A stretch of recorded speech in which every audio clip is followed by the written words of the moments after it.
Video we are going to install the Apollo application.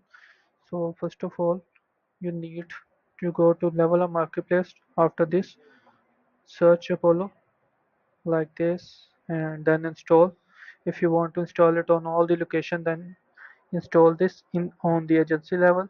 If you want to install on a particular location, then you can also select it.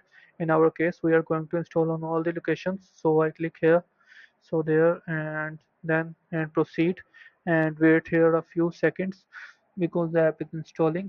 And after the installation being done, then it will be show a message. So after this, go to the location level. So here, like on this custom page, all the installed app will show here.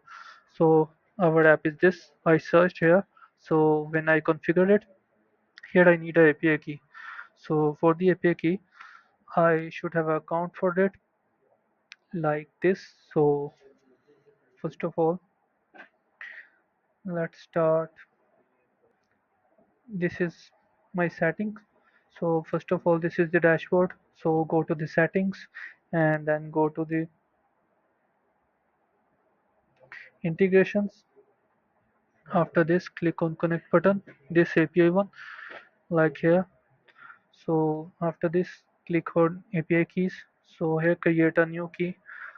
Like here is the key.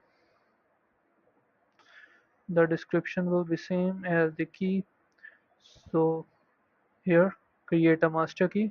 Make sure you select this and then create. So after this, you can view, you can copy. So I copy. So after this, I paste there and here I submit. So now I can use this application by going through to the automations, like I can run all the action here in the workflow builder. Thank you.